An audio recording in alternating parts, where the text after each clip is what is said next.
Okay, so looking at part two of the interior membrane, exterior Civium economy.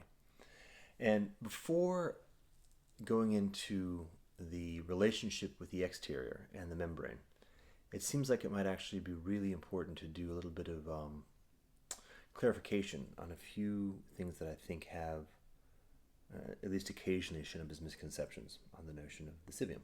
So, one, the question of whether or not Civium is a place, like a particular location, like Cleveland is a place. And in particular, if it's a place where it has some unique characteristic of me being there, and nothing could be further from the truth. One, it's not, I have effectively nothing to do with it other than the fact that I'm endeavoring to support it happening. Um, Two, while there should in fact be many places, it is not any given place. But even I think more fundamentally, while about a third of Civium is deeply about place and about right relationship with your context and your natural environment, and rediscovering how to have a sacred relationship with place as humans, and how this supports the sort of the highest quality of livingness at the human level. Um, that's only a third. And I think a better way of describing what Civium is, or at least not necessarily a better way, but another important way of describing it, is that Civium is something along the lines of an ethical agreement. It's about how an individual, in this case, sort of early 21st century individual, chooses to begin the path of stepping into sovereignty and higher sovereignty, as I've described it in other places, and how the the moment that you make that choice, one of the things that happens is that you have an awareness of the necessity, the intrinsicness of relationships as part of an ongoing path of sovereignty. So the individual no longer becomes an individual, but immediately becomes positioned in the complex of relationships. And the journey into individual sovereignty is also the journey into the sovereignty of relationships and the building out of the capacity and competence of more and more and larger inclusion, larger groups of people achieving sovereignty as groups. And we might think of this as what I like to call an embodied ethos. And here I'm referencing the distinction, the word embodied here, the distinction between a code of ethics, something that's written down and expressible through words and semantics, and an embodied ethos, which is sort of merely livingness, how people actually live. So it's the difference between having you know, um, a rule above your, a piece of paper written down that says "I won't drink today" on the mirror, and actually not drinking today.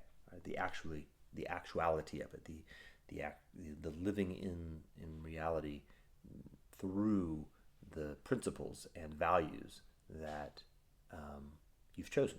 And so the ability to suss out, discern what are your values, and then the ability to provide yourself with the support infrastructure, rituals, friendships, habits, principles, concepts that enable you to more and more fully and more sustainably live those values out into the world. Right? So that's what I mean by an embodied ethos. So that's really, in some sense, the essence of it. The hypothesis is that once an individual steps into that and begins the process of building and gathering their embodied ethos so as to be able to further their sovereignty, many of the other characteristics of Civium either become self-evident or at least make sense when they're presented. The notion of the downward direction of rediscovering sacredness of place and reweaving tribal or Dunbar level deep, meaningful relationships, and also the awareness of the utility and necessity of separating the digital, virtual, even in some sense possibility identity from the embodied physical grounded identity. These are, in some sense, secondary but very deeply connected. They're tools ideas of, okay, how do we support this deeper premise of sovereignty and embodied ethos? All right, with that as a background, what's the notion of the membrane and the relationship with the exterior? Well, if we work backwards, the challenge, the question, the thing that we're trying to resolve is that for some significant period of time, and possibly, by the way, forever, Civium, which now of course includes the population of people who've chosen to enter into this particular kind of path of sovereignty and into embodied ethos, many of whom on that journey are beginning to learn how to live with other people, friends, real friends in relationship, and many of whom are doing so in some kind of embodied physical way, like in a community in the wilderness or in maybe a neighborhood in a city, or possibly even in just a single home. They have to have some capacity of getting them what they need. And for the most part, for some long period of time, and again, possibly forever, that will happen by virtue of accessing resources from outside. And by outside, I mean non-Civium. And so right now, for example, let's say for you were a member of the Civium and you needed to get a loaf of bread, you may need to walk down to the local baker who may or may not be. Who may not be a member of the Civium, and you need some way of acquiring that loaf of bread. Right? That's what I mean by the membrane and the relationship with the outside. Now I'm going to drop down to the very, very concrete. Here's a hypothesis. Here's an approach that I think is plausible. Imagine if on the interior, as we've discussed already, Civium has some set of tokens. In fact, I've identified effectively three. Two are UBI related. One is the innovation token that's associated with collective intelligence in mode 3. And the other one is the strict UBI or needs token that's associated with mode 1. Now, each of those tokens, when unlocked, when the mode 1 token is moved from the account into the wallet, it just becomes a token. And when the innovation token is moved into a design spec and then unlocked by the governance mechanism, it just becomes a token. Right? So we can say that Civium has a token, and that token is used in its interior. Now, here's the proposal. Nobody who's outside of Civium can ever hold a Civium token. There is a notion of there being essentially a smart contract or some sort of bank, probably mediated directly by algorithms with some human guidance, that has the ability to take Civium tokens and convert them into some kind of currency that has currency on the outside. Right? So what happens is you have an account. Let's just make it very simple. You have an account at a bank. Civium, as a thing, has an account at a bank in the United States, and that account holds dollars. Let's say $1 million, and then there's 1 million tokens on the inside of the interior of Civium. Right now, that's how many there are. And so what we say is there's a synthetic exchange rate that is 1-to-1. 1 token equals $1. If the number of tokens goes up and the number of dollars stays constant, then the ratio goes down, fewer dollars per token, and vice versa. Right? So you have a very simple exchange rate, very much like a nation state with its currency in relationship with other nations. And you may have a central bank. That bank may hold some store of other currencies to maintain the balance of trade. But in this case, crucially, people outside can't ever hold the interior token. If I'm a citizen of Civium and I have a token and I need to go buy a loaf of bread, what I can do is probably on my phone or some other digital device, go to this central bank and exchange my tokens for, in this case, US dollars. US dollars will be transmitted to my personal human account, or maybe it's a debit card of some sort, and that can then be used to acquire the goods and services from the outside that I want and need. All right, so this is the basic mechanic. Now the challenge is going to involve I'm going to think of the osmotic pressure or the balance of trade. Ideally, from the point of view of Civium, the amount of dollars on the USD side of the account would be large and grow, so that the buying power of tokens would go up relative to particularly in relative to need. So if you have a balance of trade metaphor, you resolve this problem in two ways. One is the more and more and more that Civium can serve its own needs on its interior, which is to say that I can go buy that loaf of bread from somebody who's already in Civium using Civium tokens, then it all stays inside effectively our GDP, inside our currency. And we don't need to acquire dollars from the outside. And then, of course, secondarily, to the degree to which we're actually able to provide goods and services to the outside, and the outside then provides us with their currencies, in this case dollars, then we have a positive balance of trade. Right? That's pretty straightforward. So the hope, the desire, is to simultaneously progressively increase the amount of needs that are met from the interior, while simultaneously increasing the balance of trade, which is to say, have more stuff coming from Civium to the outside than coming from the outside in, and thereby have a stable and, in fact, in some sense, potentially very powerful relationship with the resources in the outside. So how? How does Civium do that? What are the things that Civium produces that it provides to the outside? Or to put it another way, how does it get things like dollars into its account? And here there's actually many, many different approaches, and I think the answer generally is yes. For example, it could just be donations. People from the outside could just give money, or people in Civium who have jobs in the outside could just put money into the Civium account. And that happens. Right? We have examples of that sort of thing. And if you think that this is in the direction of a good thing for the world, somebody might choose to just donate. That's obviously not the bread and butter, but just as an example of yes, all possible things. The crucial element is that the thing that is given, in this case the dollars, can't have a causal consequence on the interior that moves Civium away from its integrity. You can't be bought. That's the key thing. But if it's, hey, we think you're doing something meaningful and important, and we'd like to just give you resources to do it better, great. But let's get to the strength. Let's get to the thing that is the hypothesis of the strong leverage. There's really 2 or 3 fundamental things. The first is services. We live now in an increasingly digital, which should say increasingly virtual economy. And it's at least plausible that a substantial fraction of the people who can produce value in the digital form, software developers, for example, or designers, or artists, will choose to immigrate into Civium and have their needs met and have their relationships thrive inside Civium, and yet also will, because of the digital capacity to work remotely. By remotely, I don't necessarily mean, it could very well be the possibility that somebody's in Civium in Brooklyn and working at a software development shop right next door, but they're still working potentially via their computer, and have a consulting relationship. And so this resource, the money that's coming in, would come into Civium, and then it would become part of the balance of trade of Civium.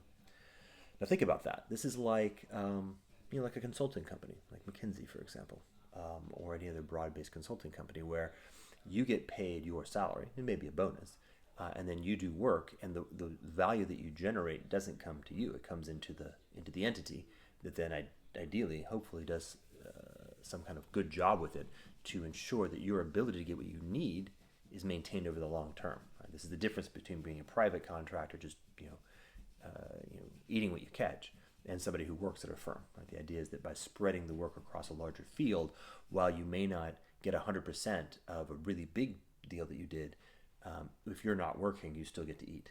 So that's the deal. And of course, the premise is you're working to further the mission, the journey of Civium, and you're giving some of your time to the Commonwealth, and that time is in the form of being a contract consultant.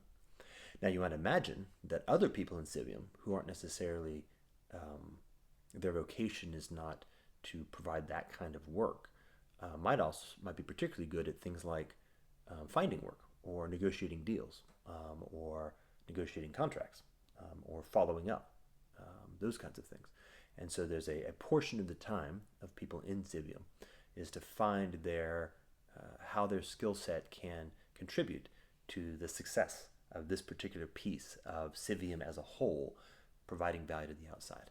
Right? So the idea is to say, hey, look, if you happen to be a uniquely skilled researcher in machine learning, we'll surround you with other people who are able to take care of the things that aren't your strengths or your preferences well, possibly much, much better than you probably ever could, and as a whole do a better job of maximizing the amount of outside resources for your time. And that's the objective, right? We want to take somebody who's maybe currently getting $100 an hour and get them to the point where they're getting $1,000 an hour, by the way, doing the most interesting work, so they can either make more money per unit time or have a lot more of their time freed up to live a thriving life in the context of Civium, right? And that's the gift, that's the commitment, that's the notion.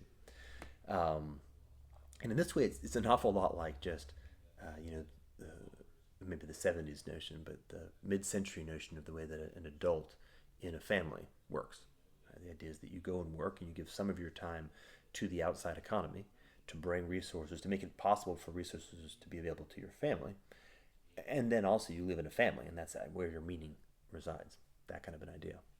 So that's one model. Right? One model is to say, hey, we're in the process right now of significantly transitioning to an economy that is increasingly going to be dominated by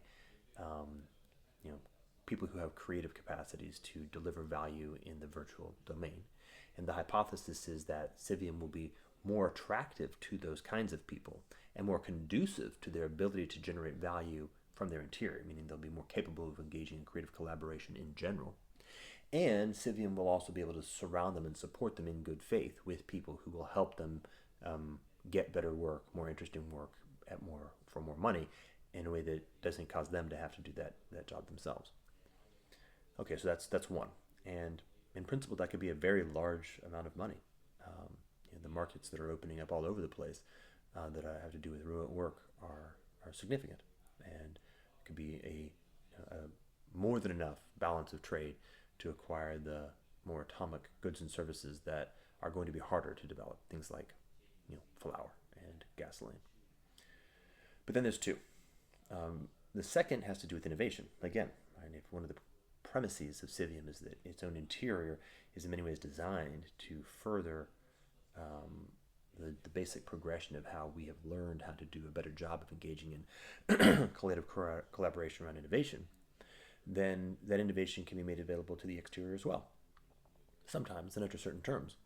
And again, this model is a little bit more like, say, I don't know, a Google or a Microsoft or an HP, a tech company, where, pardon me, let's say that we innovated particularly new technology around nanofabrication of higher efficiency solar panels. Now, this is, of course, quite useful inside Civium. This makes our ability to provide our own energy easier, cheaper, and better for the environment. But, well, equally, it's available as something that can be provided to the exterior. Now, we need to be thoughtful about making sure that we're doing it in a way that closes loops and doesn't throw negative externalities into the exterior. Right? We actually have an ethical responsibility for the whole of humanity and for the whole of the world. But it's at least very plausible that we could do so, that we could provide this innovation out, license it to certain companies, or frankly make the solar panels and sell them. And in so doing, improve the quality of life in the exterior, and in so doing, get resources, in this case dollars or yen or whatever, from the exterior to put into the account. Now, we live at the threshold of that world-famous Fourth Industrial Revolution. And it doesn't have to be sort of a dystopian vision at all, by any means. In fact, it could be the great liberating force that provides humans with the capacity to, at long last, truly transition into abundance at a spiritual level and at a physical level. And it is hoped that Civium will take the lead in that. And Civium will begin to be the place that most fully and most effectively discovers the most valuable and most wholesome, most healing, again, for humans, for humanity, for the world, innovations in the Fourth Industrial Revolution wave. And if that's the case, the amount of value that will be unlocked will be, well, very large. And, by the way, highly disruptive. So that could provide, an enormous asymmetry in the balance of trade.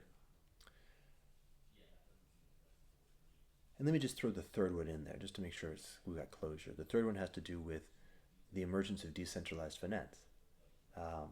If Civium has an account with the outside world, one of the pieces of the membrane will likely be what is now being called DeFi. And so you've got fiat on one side, which is very, very much of the legacy world. You've got the token structures that's in the interior. But then you have this thing that's happening right now in decentralized finance.